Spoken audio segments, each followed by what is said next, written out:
Menurut informasi masyarakat, situs itu berupa balong. Jadi tidak ada makamnya. Itu kesaksian masyarakat dan para sepuh yang mengetahui, yang menyaksikan tentang masalah sejarah Keraton Mataram dan Majapahit Islam. Pembongkaran 78 makam palsu yang tidak ada isinya di Wonosobo. Tidak ada makam, tidak ada kuburan. Tiba-tiba tahun 2022 itu tiba-tiba ada beberapa oknum, termasuk juga oknum Habib, yang mau membuat itu jadi situs wisata religi semacam itulah.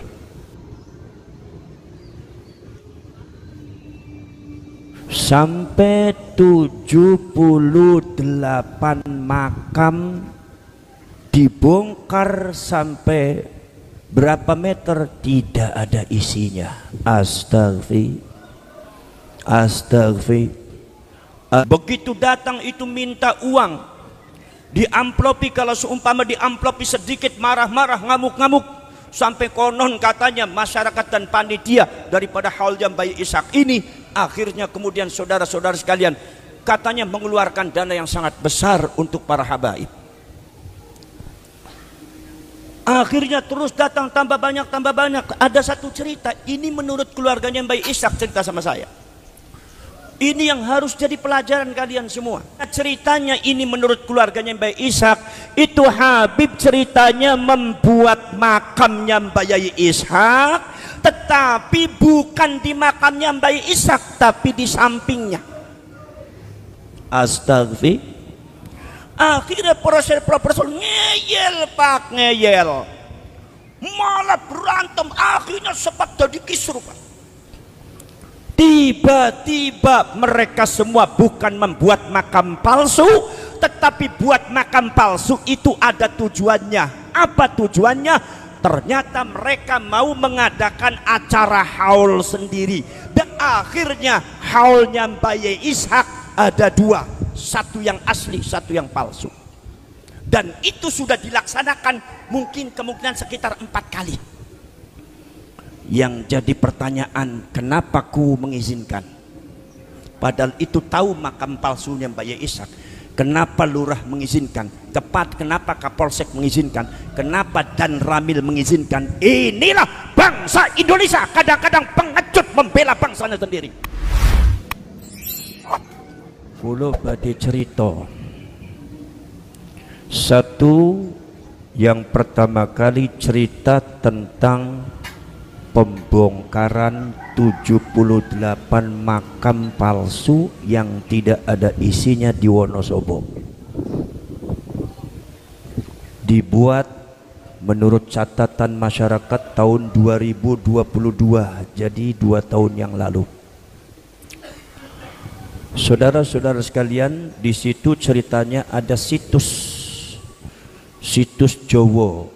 Menurut informasi masyarakat, situs itu berupa balong. Jadi tidak ada makamnya. Itu kesaksian masyarakat dan para sepuh yang mengetahui, yang menyaksikan tentang masalah sejarah Keraton Mataram dan Majapahit Islam.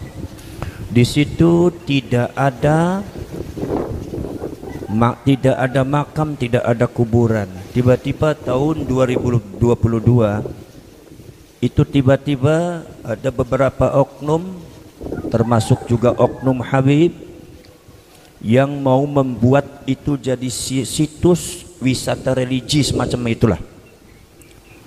Tiba-tiba mau dibuat situs, masyarakat awal menolak, tapi tiba-tiba dibangun. Jogloknya dibangun, biayanya sangat besar. Kemudian juga dibangunlah tanpa koordinasi dengan sesepuh, karena sesepuhnya mungkin tidak berani, karena oknum Habib ini sangat besar dan sangat memiliki otoritas, khususnya di tubuh Nahdlatul Ulama. Akhirnya terciptalah makam palsu yang oleh saya pribadi disebut berhala makam. Jadi kalau ada makam palsu tidak ada isinya, itu berhala, saudara. Jadi kalau panjenengan ziarah ke makam yang tidak ada isinya, sampean ziarah ke berhala. Sampai 78 makam dibongkar, sampai berapa meter tidak ada isinya. Astagfirullah, astagfirullah, subha, inna lillahi wa inna ilaihi. Dan itu terjadi di Wonosobo, di daerah kita, di tanah Jawa. Saudara-saudara sekalian, walaupun beberapa saya koordinasi dengan masyarakat setempat, kemudian juga saya koordinasi dengan beberapa orang di situ ketika saya ada acara di Wonosobo, tampung-tampung saya bilang, coba dipelajari kalau seumpama itu betul palsu, bukti-buktinya apa? Karena hukum ini menuntut bukti. Buktinya sudah dikumpulkan, saksi-saksi sudah dikumpulkan, itu sedikit alat, dan pada akhirnya dimenangkan oleh masyarakat. Dan Laskar Sabilillah waktu itu atas nama masyarakat, akhirnya diadakan pembongkaran bekerja sama Laskar Sabilillah dengan masyarakat dan Banser. Pada waktu itu dibongkar 78 berhala makam.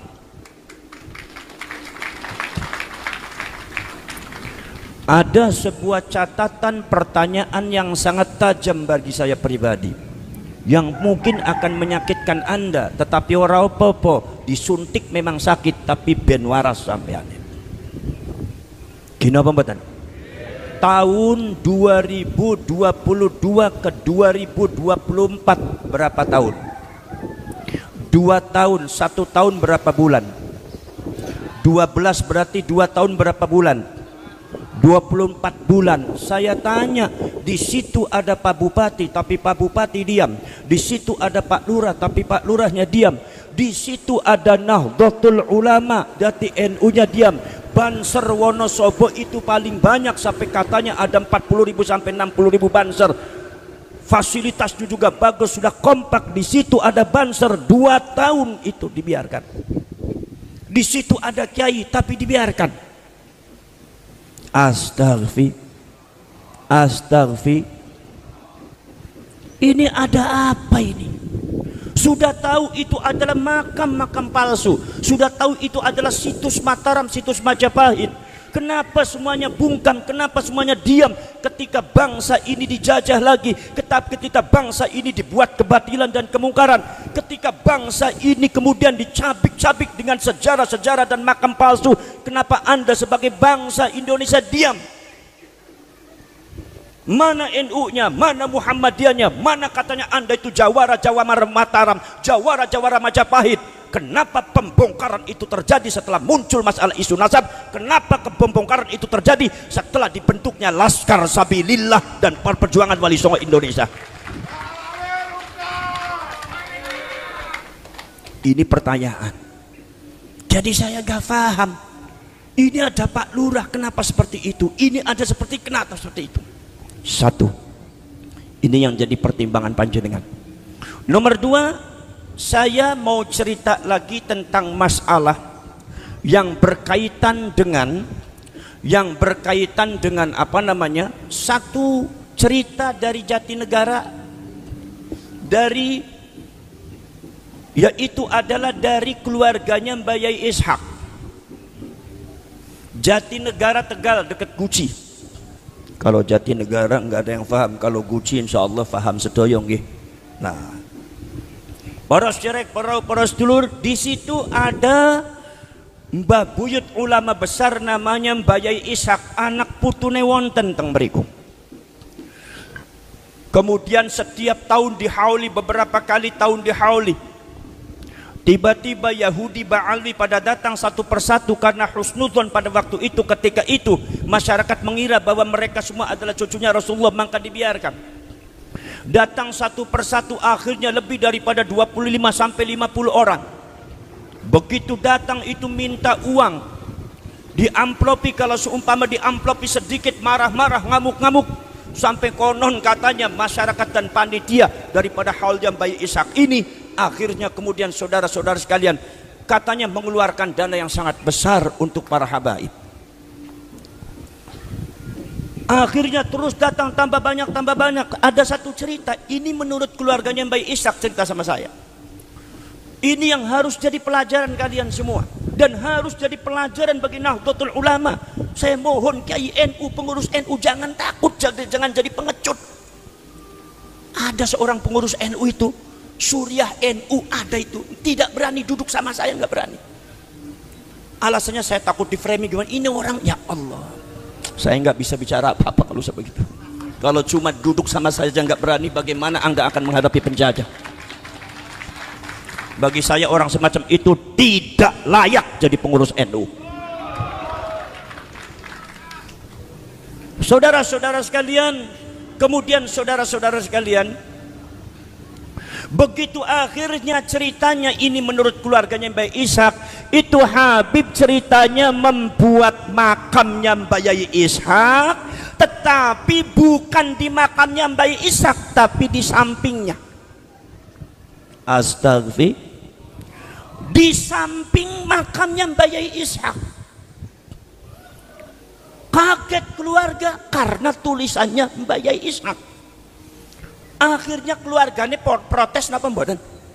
Protes napa mboten? Pasti ora apa-apa ya. Aku tadi kayak NU ya sabar. Ono wetenge kempong luweh kayak kedi tiga tisu ya gak apa-apa. Nopo malih niki keluarga majan niku nyebut sederek teng kula ya, kula niku boten saged ngendika napa-napa wis. Ana wong wetenge luweh malah dikai kopi, dikai tisu sisan nggih. Niku maksude piye iki? Sing bener ki sing lurus ini pikiran iki. Tapi gak apa-apa, ngaku wong ikhlas kok gak apa-apa. Tapi ya aja meneh-meneh kaya kowe wis muping sepisan tok ya kowe. Mungkin apa mboten? Faham napa mboten? Para syarek, para rawuh, para sedulur. Niki jenenge bahasa Jawa, Jawa Timur Kiai. Nek sing wingi bahasa Jawa Tengah nyong. Memang kiai itu harus bisa beberapa Jawa. Nek mboten saged mah komunikasinya kurang. Nggih napa mboten? Lah iku para syarek, para sedulur niku protes. Akhirnya protes kepada oknum-oknum Habib yang membuat makam palsunya Mbak Yai Ishak. Begitu dikasih tahu, Bib, kenapa Anda pertama kali membangun makam mbah saya? Kemudian kenapa dibangunnya bukan di makamnya mbah saya, malah di sampingnya? Diprotes kados ngaten, malah ngeyel ngeyel niki wateke wong Yahudi. Kayak kiai kadang-kadang niki pengurus NU gak waneh niku. Gino mboten? Iki watak Yahudi Pak, wis ngerti salah. Lu kuwi salah kok gak mudeng kayak kowe. Masya Allah.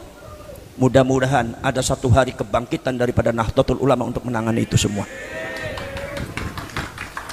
Para syarek, para rawuh, para sedulur sedaya mawon. Akhirnya proses ngeyel Pak, ngeyel, malah berantem, akhirnya sempat jadi kisruh Pak. Tiba-tiba mereka semua bukan membuat makam palsu, tetapi buat makam palsu itu ada tujuannya. Apa tujuannya? Ternyata mereka mau mengadakan acara haul sendiri, dan diadakan acara haul sendiri. Dan diadakan ada acara haul sendiri, dan ketika diadakan acara haul sendiri, akhirnya haulnya Mbak Yai Ishak ada dua, satu yang asli, satu yang palsu. Dan itu sudah dilaksanakan mungkin kemungkinan sekitar 4 kali. Yang jadi pertanyaan, kenapa ku mengizinkan? Padahal itu tahu makam palsunya Mbak Yai Ishak. Kenapa lurah mengizinkan? Kenapa Kapolsek mengizinkan? Kenapa Dan Ramil mengizinkan? Inilah bangsa Indonesia, kadang-kadang pengecut membela bangsanya sendiri. Inilah kadang-kadang bangsa kita itu jadi bahasa pengecut yang kadang-kadang tidak mampu membela tanahnya sendiri. Kalian itu kadang-kadang membela kiai susah, membela kiai susah, membela kiai gak wani, tapi bela Habib itu wani, gue pengecut gue. Bela bangsa gak wani, pada bela ba'alim mati-matian gue. Bela ulama, bela kiai gak wani, Basim Asy'ari dibodoh-bodoh, kalian diam, tapi bela Habib disenggol, ngamuk-ngamuk, pengecut, Anda pengkhianat bangsa.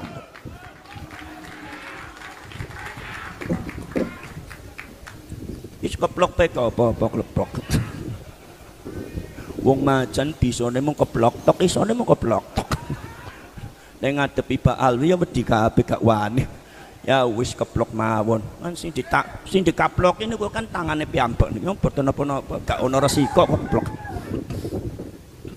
Nggih napa mboten, Bu? Para sedherek, para sedulur, setelah itu kemudian saudara-saudara kalian, begitu diadakan acara haul ada dua. Kenapa masyarakat kita tidak titen? Kenapa pemerintah kita membiarkan? Kenapa ada NU tidak segera ditangani? Katanya Banser Ansor pembela garda depan untuk bangsa negara. Kenapa Anda tidak melakukan itu semua? Di Jatinegara banyak NU, di Tegal banyak Banser, tapi kenapa Anda tidak menangani itu semua? Dibiarkan yang namanya kebatilan dan kemungkaran semakin banyak, semakin merajalela. Bukan karena kekuatan kebatilan dan kemungkaran itu, karena kita yang benar membiarkan kebatilan itu terjadi. Apa kowe melotot-melotot ning aku? Gak ngei maem, kowe malah melotot tok sampean. Paham napa mboten? Paham napa mboten? Jadi masalah urusan kebangsaan, urusan masalah keagamaan tidak ada tawar-menawar, tidak ada tawar-menawar. Bangsa ini dimerdekakan bukan gratis, bukan hadiah, tapi ada nyawa, ada darah leluhur kita. Tidak ada tawar-menawar, kita harus memperjuangkan. Siap nang mboten? Siap nang mboten? Siap nang mboten? Kalau dilihat tampangnya tampang penakut semua ini. Tampan kecing-kecing nih gitu. Gaya netok jenggotnya dawa-dawa nih gitu. Cukur pera jenggotmu wong ngadepi Pak Ali gak wani, cukur wae jenggotmu lah.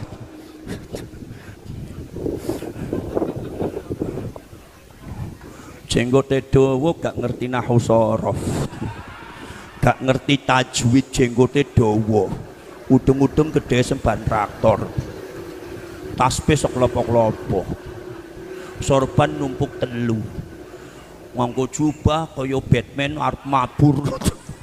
Tapi gak ngerti nahwu, gak ngerti taj, maca Quran gak karu-karuan. Rasane pengene dadi waliullah, rasane dene wali kutub, pengene dadi imam mujtahid se-Indonesia. Ndasmu gundul.